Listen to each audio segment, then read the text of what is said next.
El color que surgió del espacio, de Howard Philip Lovecraft. Segunda parte.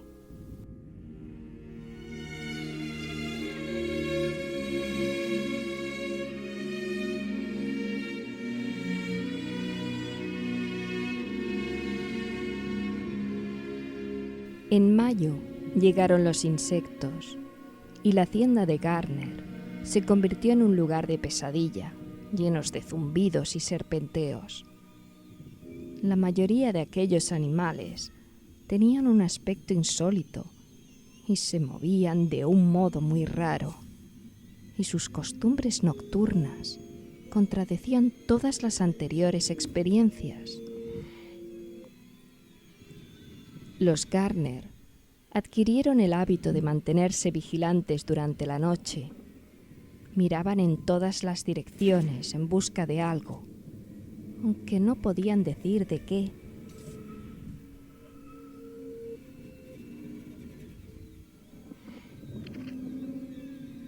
Fue entonces cuando comprobaron que Thaddeus había estado en lo cierto al hablar de lo que ocurría con los árboles. La señora Garner fue la primera en comprobarlo una noche que se encontraba en la ventana del cuarto contemplando la silueta de un arce que se recortaba contra un cielo iluminado por la luna. Las ramas del arce se estaban moviendo y no corría el menor soplo de viento. Cosa de la savia, seguramente. Las cosas más extrañas resultaban ahora normales.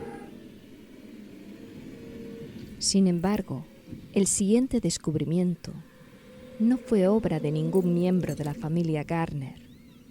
Se habían familiarizado con lo anormal hasta el punto de no darse cuenta de muchos detalles, y lo que ellos no fueron capaces de ver fue observado por un viajante de comercio de Boston que pasó por allí una noche, ignorante de las leyendas que corrían por la región.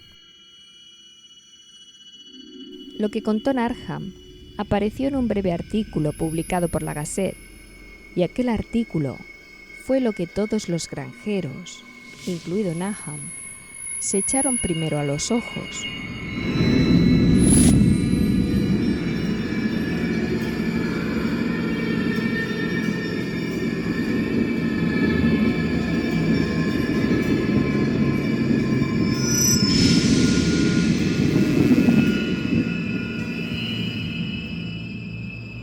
La noche había sido oscura, pero alrededor de una granja del valle, que todo el mundo supo que se trataba de la granja de Narham, la oscuridad había sido menos intensa. Una leve, aunque visible fosforescencia parecía surgir de toda la vegetación, y en un momento determinado, un trozo de aquella fosforescencia se deslizó furtivamente por el patio que había cerca del granero. Los pastos no parecían haber sufrido los efectos de aquella insólita situación, y las vacas pacían libremente cerca de la casa. Pero hacia finales de mayo, la leche empezó a ser mala. Entonces Narham llevó a las vacas a pacer a las tierras altas, y la leche volvió a ser buena. Poco después, el cambio en la hierba y en las hojas, que hasta entonces se habían mantenido normalmente verdes, pudo apreciarse a simple vista. Todas las hortalizas adquirieron un color grisáceo y un aspecto quebradizo. Amy era ahora la única persona que visitaba a los Garner, y sus visitas fueron espaciándose más y más. Cuando cerraron la escuela, por ser época de vacaciones, los Garner quedaron virtualmente aislados del mundo, y a veces encargaban a Amy que les hiciera sus compras en el pueblo. Continuaban desmejorando física y mentalmente, y nadie quedó sorprendido cuando circuló la noticia de que la señora Garner se había vuelto loca. Esto ocurrió en junio, alrededor del aniversario de la caída del meteoro, y la pobre mujer empezó a gritar que veía cosas en el aire, cosas que no podía describir. En su desvarío no pronunciaba ningún nombre propio, sino solamente verbos y pronombres. Las cosas se movían y cambiaban y revoloteaban, y los oídos reaccionaban a impulsos que no eran del todo sonidos. Nahum no la envió al manicomio del condado, sino que dejó que vagabundeara por la casa mientras fuera inofensiva para sí misma y para los demás. Cuando su estado empeoró, no hizo nada. Pero cuando los chicos empezaron a asustarse y Tadeusz casi se desmayó al ver la expresión del rostro de su madre al mirarle, Nahum decidió encerrarla en el ático. En julio, la señora Garner dejó de hablar y empezó a arrastrarse a 4 patas. Y antes de terminar el mes, Nahum se dio cuenta de que su esposa era ligeramente luminosa en la oscuridad, tal como ocurría con la vegetación de los alrededores de la casa.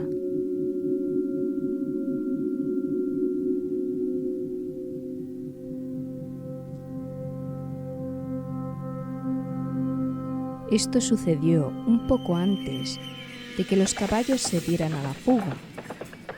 Alguien les había despertado durante la noche y sus relinchos y su cocear habían sido algo terrible. A la mañana siguiente, cuando Nahum abrió la puerta del establo, los animales salieron disparados como alma que lleva al diablo. Nahum tardó una semana en localizar a los 4 y cuando los encontró, se vio obligado a matarlos porque se habían vuelto locos y no había quien los manejara. Nahum le pidió prestado un caballo a Amy para acarrear el heno, pero el animal no quiso acercarse al granero. Respingó, se encabritó y relinchó, y al final tuvieron que dejarlo en el patio, mientras los hombres arrastraban el carro hasta situarlo junto al granero. Entretanto, la vegetación iba tornándose gris y quebradiza.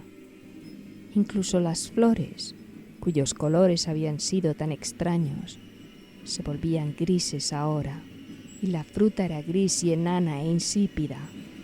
Las jarillas y el trébol dorado dieron flores grises y deformes, y las rosas, las rascamoños y las malvarrosas del patio delantero tenían un aspecto tan horrendo que Cenas, el mayor de los hijos de Nahum, las cortó todas.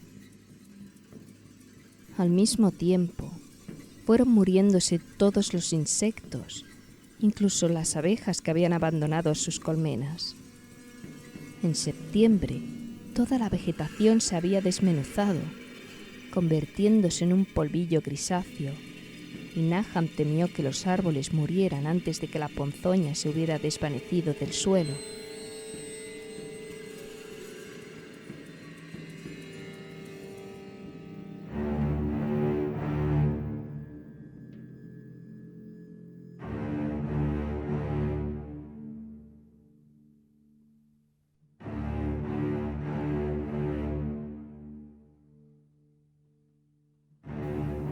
Su esposa tenía ahora accesos de furia, durante los cuales profería unos gritos terribles, y Nahum y sus hijos vivían en un estado de perpetua tensión nerviosa. No se trataban ya con nadie, y cuando la escuela volvió a abrir sus puertas, los chicos no acudieron a ella. Fue Amy, en una de sus raras visitas, quien descubrió que el agua del pozo ya no era buena. Tenía un gusto endiablado, que no era exactamente fétido ni exactamente salobre, y Amy aconsejó a su amigo que excavara otro pozo en las tierras altas para utilizarlo hasta que el suelo volviera a ser bueno. Sin embargo, Nahum no hizo el menor caso de aquel consejo, ya que había llegado a impermeabilizarse contra las cosas raras y desagradables. Él y sus hijos siguieron utilizando la teñida agua del pozo, bebiéndola con la misma indiferencia con que comían sus escasos y mal cocidos alimentos, y con que realizaban sus improductivas y monótonas tareas a través de unos días sin objetivo. Había algo de estólida resignación en todos ellos, como si anduvieran en otro mundo, entre hileras de anónimos guardianes, hacia un lugar familiar y seguro.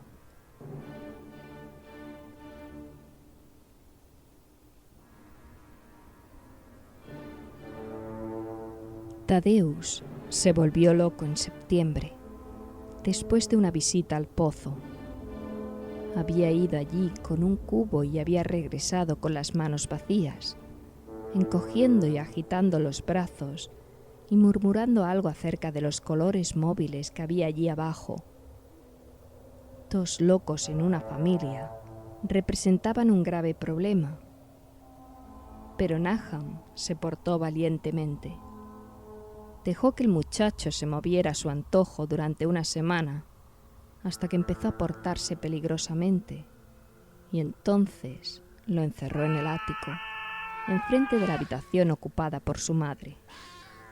El modo como se gritaban el uno al otro desde detrás de sus cerradas puertas era algo terrible, especialmente para el pequeño Merwin, que imaginaba que su madre y su hermano hablaban en algún terrible lenguaje que no era de este mundo. Merwin se estaba convirtiendo en un chiquillo peligrosamente imaginativo, y su estado empeoró desde que encerraron al hermano que había sido su mejor compañero de juegos. Casi al mismo tiempo empezó la mortalidad entre el ganado. Las aves del corral adquirieron un color gris y murieron rápidamente. Los cerdos engordaron desordenadamente y luego empezaron a experimentar repugnantes cambios que nadie podía explicar. Su carne era desaprovechable, desde luego, y Nahum no sabía qué pensar ni qué hacer. Ningún veterinario rural quiso acercarse a su casa, y el veterinario de Arkham quedó francamente desconcertado.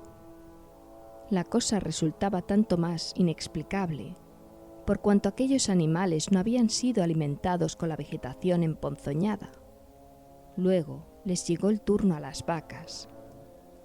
Ciertas zonas, y a veces el cuerpo entero, aparecieron anormalmente hinchadas o comprimidas, y aquellos síntomas fueron seguidos de atroces colapsos o desintegraciones. En las últimas fases, que terminaban siempre con la muerte, adquirían un color grisáceo y un aspecto quebradizo, tal como había ocurrido con los cerdos. En el caso de las vacas, no podía hablarse de veneno, ya que estaban encerradas en mi establo. Ninguna mordedura de un animal salvaje podía haber inoculado el virus, ya que no hay ningún animal terrestre que pueda pasar a través de unos obstáculos sólidos. Debía tratarse de una enfermedad natural, aunque resultaba imposible conjeturar qué clase de enfermedad producía aquellos terribles resultados. En la época de la cosecha, no quedaba ningún animal vivo en la casa, ya que el ganado y las aves del corral habían muerto y los perros habían huido. Los perros, en número de 3, habían desaparecido una noche y no volvieron a aparecer.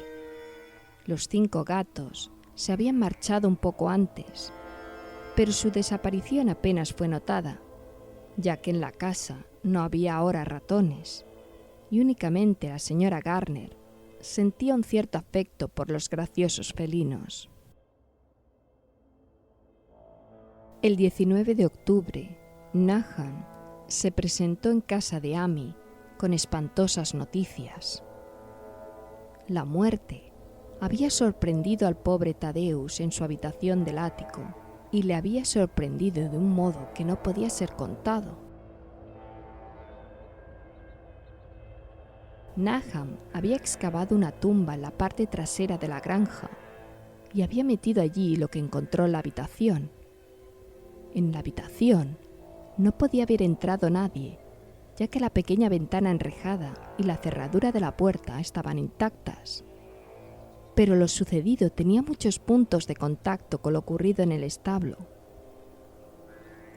Amy y su esposa consolaron al atribulado granjero lo mejor que pudieron, aunque no consiguieron evitar un estremecimiento. El horror parecía rondar alrededor de los Garner y de todo lo que tocaban, y la sola presencia de uno de ellos en la casa era como un soplo de regiones innominadas e innominables. Amy acompañó a Nahum a su hogar de muy mala gana e hizo lo que pudo para calmar los histéricos sollozos del pequeño Merwin. Zenas no necesitaba ser calmado. Se encontraba en un estado de completo atontamiento y se limitaba a mirar fijamente a un punto indeterminado del espacio y a obedecer lo que su padre le ordenaba. Y Amy pensó que en este estado de abulia era lo mejor que podía ocurrirle. De cuando en cuando, los gritos de Merwin eran contestados desde el ático, y en respuesta a una mirada interrogadora, Nahum dijo que su esposa estaba muy débil. Cuando se acercaba la noche, Amy se las arregló para marcharse, ya que ningún sentimiento de amistad podía hacerle permanecer en aquel lugar cuando la vegetación empezaba a brillar débilmente y los árboles podían o no moverse sin que soplara el viento. Era una verdadera suerte para Amy el hecho de que no fuese una persona imaginativa. De haberlo sido, de haber podido relacionar y reflexionar en todos los portentos que le rodeaban, no cabe duda de que hubiese perdido la cabeza. A la hora del crepúsculo, regresó apresuradamente a su casa, sintiendo resonar terriblemente en sus oídos los gritos de la loca y el pequeño Merwin.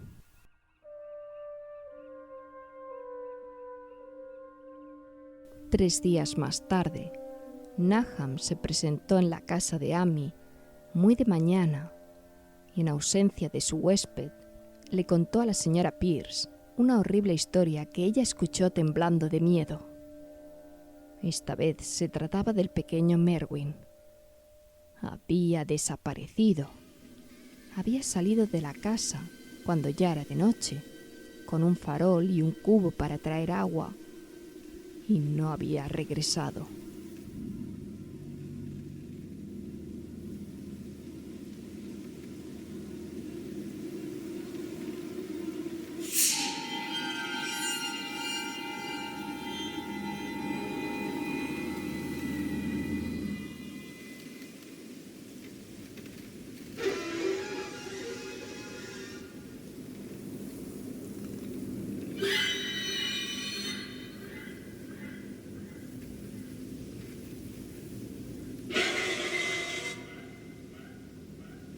Hacía días que su estado no era normal y se asustaba de todo. El padre oyó un frenético grito en el patio, pero cuando abrió la puerta y se asomó, el muchacho había desaparecido. No se veía ni rastro de él y en ninguna parte brillaba el farol que se había llevado. En aquel momento, Nahum creyó que el farol y el cubo habían desaparecido también. Pero al hacerse de día, y al regreso de su búsqueda de toda la noche por campos y bosques, Nahum había descubierto unas cosas muy raras cerca del pozo. Una retorcida y semifundida masa de hierro que había sido indudablemente el farol, y junto a ella una asa doblada junto a otra masa de hierro, asimismo retorcida y semifundida, que correspondía al cubo. Eso fue todo. Nahum imaginaba lo inimaginable. La señora Pierce estaba como atontada, y Amy, cuando llegó a casa y oyó la historia, no pudo dar ninguna opinión. Merwin había desaparecido y sería inútil decírselo a la gente que vivía en aquellos alrededores y que huían de los Garner como de la peste. Tan inútil como decírselo a los ciudadanos de Arkham, que se reían de todo.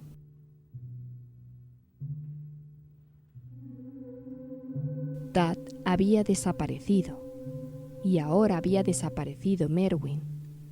Algo estaba arrastrándose y arrastrándose, esperando ser visto y oído.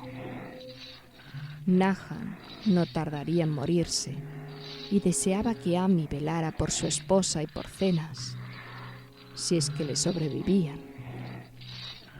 Todo aquello era un castigo de alguna clase, aunque Nahum no podía adivinar a qué se debía, ya que siempre había vivido en el santo temor de Dios. Durante más de 2 semanas, Amy no tuvo ninguna noticia de Nahum, y entonces, preocupado por lo que pudiera haber ocurrido, dominó sus temores y fue a visitar a la casa de los Garner. De la chimenea no salió humo, y por unos instantes el visitante temió lo peor. El aspecto de la granja era impresionante. Hierba y hojas grisáceas en el suelo, parras cayéndose a pedazos de arcaicas paredes y aleros, y enormes árboles desnudos, silueteándose malignamente contra el gris cielo de noviembre. Amy no pudo dejar de notar que se había producido un sutil cambio en la inclinación de las ramas, pero Nahum estaba vivo después de todo. Estaba muy débil y reposaba en un catre en la cocina de techo bajo, pero conservaba la lucidez y seguía dando órdenes a Cenas. La estancia estaba mortalmente fría y al ver que Amy se estremecía, Nahum le gritó a Cenas que trajera más leña. La leña, en realidad, era muy necesaria, ya que el cavernoso hogar estaba apagado y vacío, y el viento que se filtraba a chimenea abajo era helado.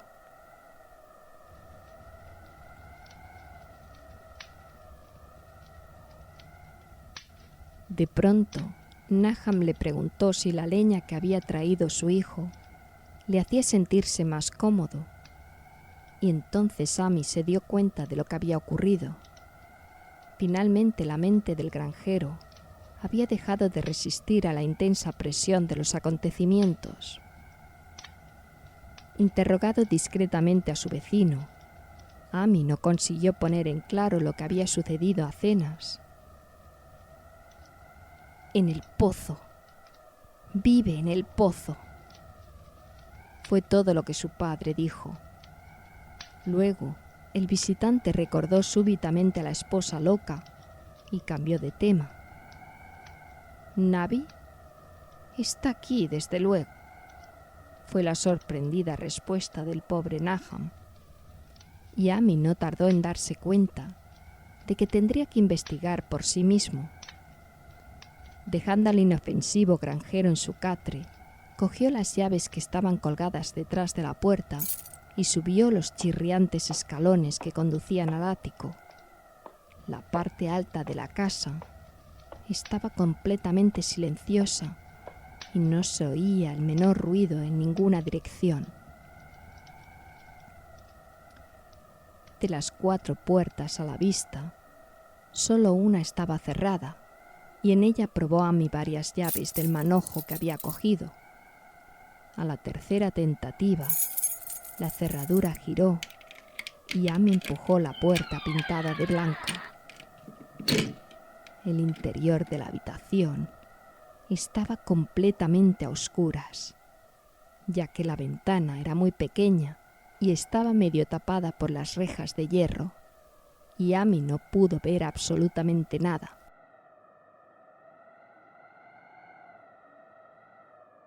El aire estaba muy viciado, y antes de seguir adelante, tuvo que entrar en otra habitación y llenarse los pulmones de aire respirable.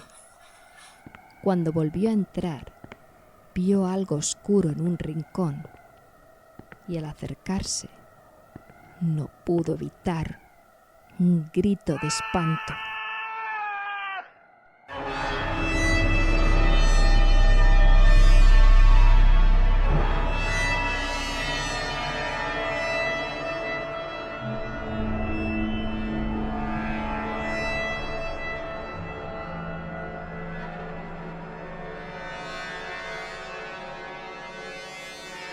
Mientras gritaba, creyó que una nube momentánea había tapado la escasa claridad que penetraba por la ventana, y un segundo después se sintió rozado por una espantosa corriente de vapor. Unos extraños colores danzaron ante sus ojos, y si el horror que experimentaba en aquellos momentos no le hubiera impedido coordinar sus ideas, hubiera recordado el glóbulo que el martillo de geólogo había aplastado en el interior del meteorito y la malsana vegetación que había crecido durante la primavera. Pero, en el estado en que se hallaba, solo pudo pensar en la horrible monstruosidad que tenía enfrente y que, sin duda alguna, había compartido la desconocida suerte del joven Thaddeus y del ganado. Pero lo más terrible de todo era que aquel horror se movía lenta y visiblemente mientras continuaba desmenuzándose.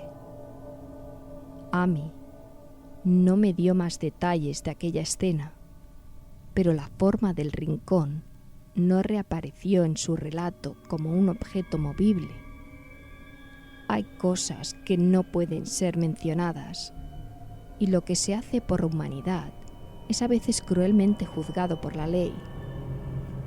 Comprendí que en aquella habitación del ático no quedó nada que se moviera, y que no dejar allí nada capaz de moverse debió de ser algo horripilante y capaz de acarrear un tormento eterno.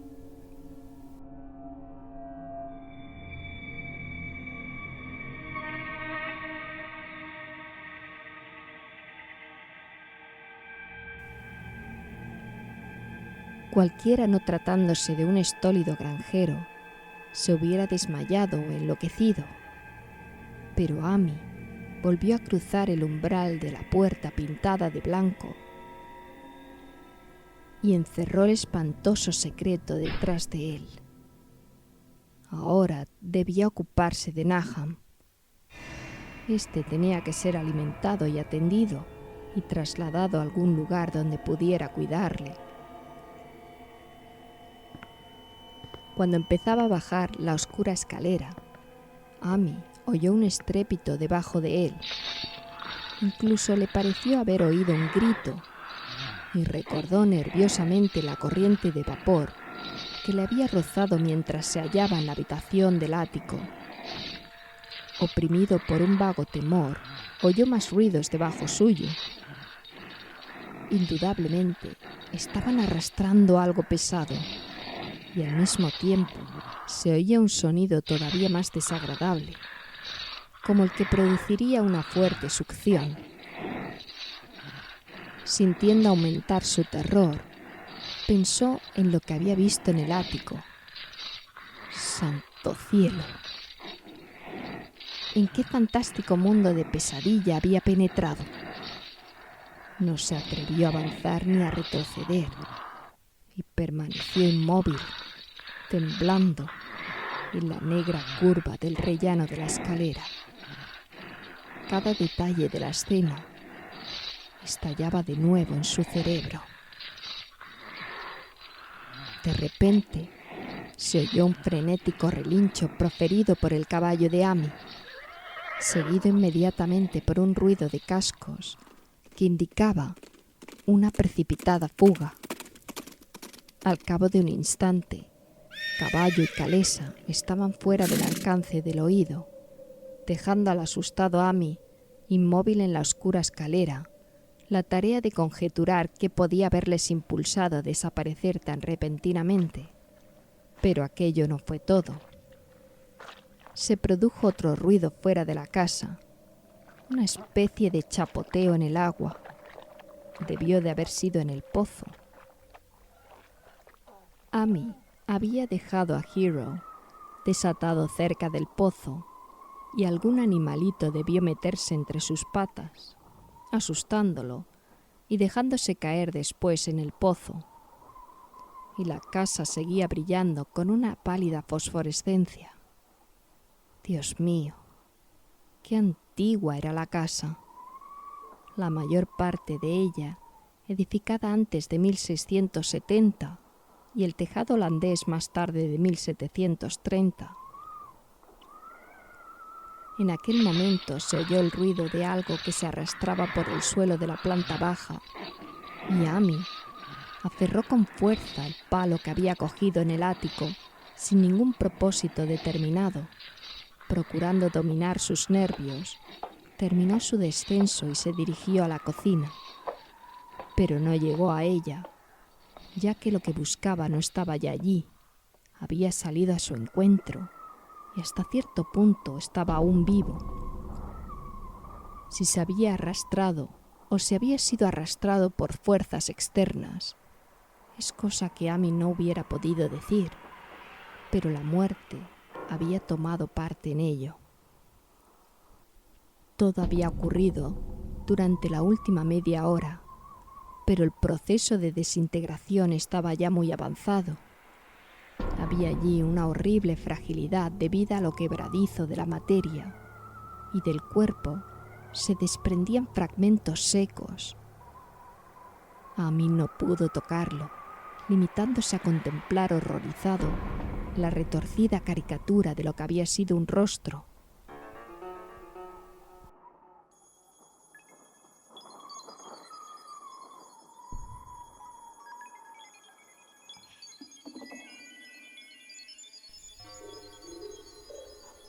«¿Qué ha pasado, Nahum?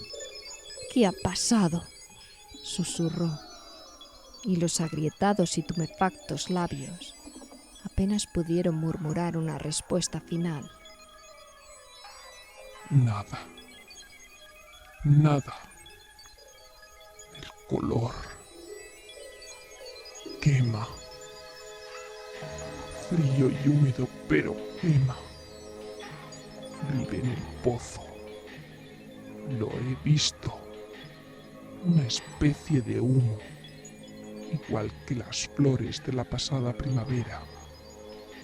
El pozo brilla por la noche. Se llevó a Tad y a Mervyn y a Zenas, todas las cosas vivas. Sorbe la vida de todas las cosas. En aquella piedra. Tuvo que llegar en aquella piedra. Lo aplastaron. Era el mismo color. El mismo. Como las flores y las plantas. Tiene que haber más. Crecieron. Lo he visto esta semana. Tuvo que darle fuerte a Zenas. Era un chico fuerte, lleno de vida. Le golpea a uno la mente y luego se apodera de él. Quema mucho en el agua del pozo. No pueden sacarle de allí, ahogarle. Se ha llevado también a Zenas. Tenías razón, el agua está embrujada. ¿Cómo está Navi? Amy. Mi cabeza no funciona. No sé cuánto hace que no le he subido comida. La cosa atacó también a ella. El color. Su rostro. Tiene el mismo color por las noches. El color quema y sorbe. Procede de algún lugar donde las cosas no son como aquí. Uno de los profesores lo dijo. Tenía razón. Mira, Amy. Está sorbiendo más. Sorbiendo la vida.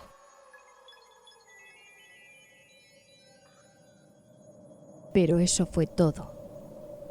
La cosa que había hablado no podía hablar más porque se había encogido completamente.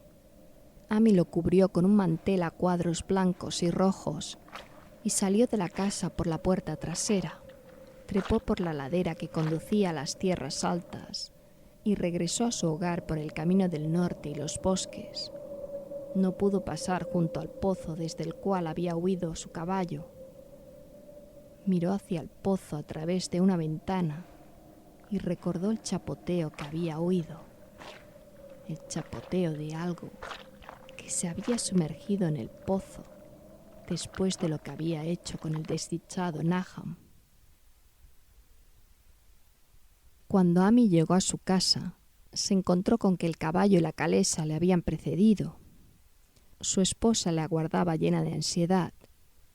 Después de tranquilizarla, sin darle ninguna explicación, se dirigió a Arkham y notificó a las autoridades que la familia Garner ya no existía.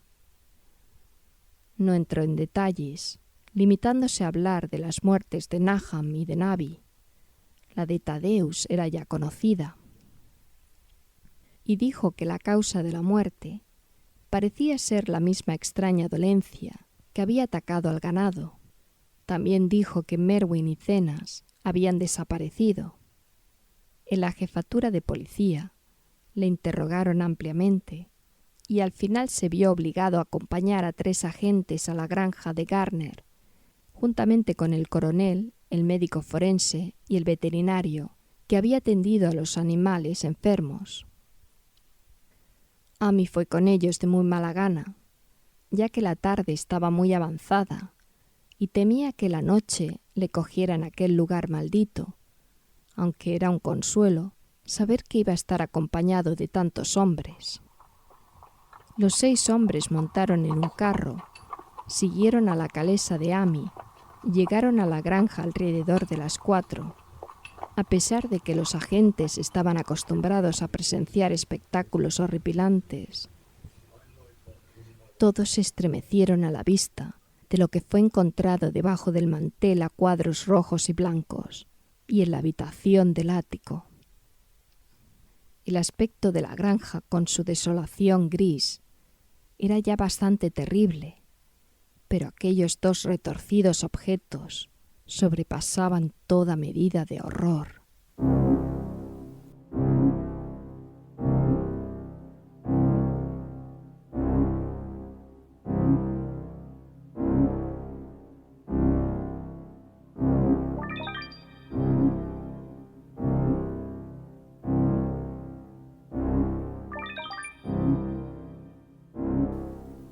Nadie pudo contemplarlos más allá de un par de segundos, e incluso el médico forense admitió que allí había muy poco que examinar.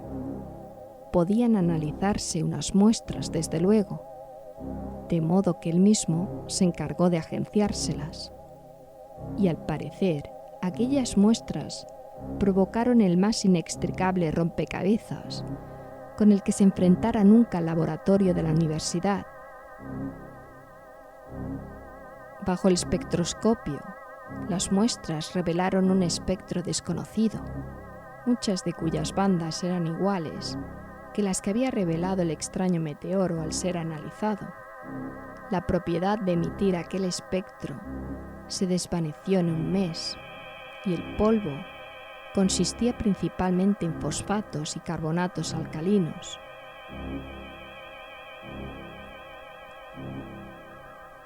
Amy no les hubiera hablado del pozo, de haber sabido que iban a actuar inmediatamente.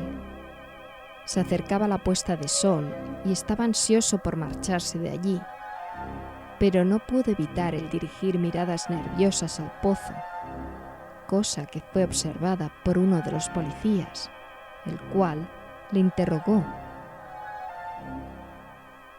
Amy admitió que Nahum había temido a algo que estaba escondido en el pozo, hasta el punto de que no se había atrevido a comprobar si Merwin o Zenas se habían caído dentro. La policía decidió vaciar el pozo y explorarlo inmediatamente, de modo que Amy tuvo que esperar temblando, mientras el pozo era vaciado cubo a cubo. El agua hedía de un modo insoportable, y los hombres tuvieron que taparse las narices con sus pañuelos para poder terminar la tarea. Menos mal que el trabajo no fue tan largo como habían creído, ya que el nivel del agua era sorprendentemente bajo.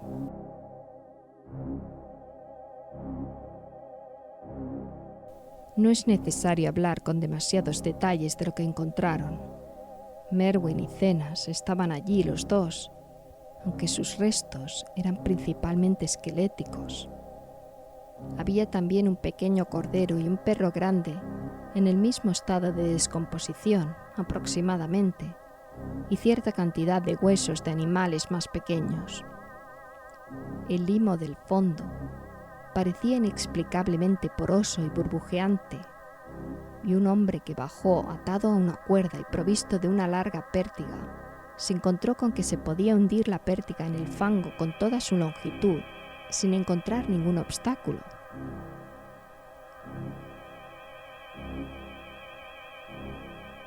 La noche se estaba echando encima y entraron en la casa en busca de faroles. Luego, cuando vieron que no podían sacar nada más del pozo, volvieron a entrar en la casa y se detuvieron en la antigua sala de estar mientras la interminable claridad de una espectral media luna iluminaba a intervalos la gris desolación del exterior. Los hombres estaban francamente perplejos ante aquel caso y no podían encontrar ningún elemento convincente que relacionara las extrañas condiciones de los vegetales, la desconocida enfermedad del ganado y de las personas, y las inexplicables muertes de Merwin y Zenas en el pozo.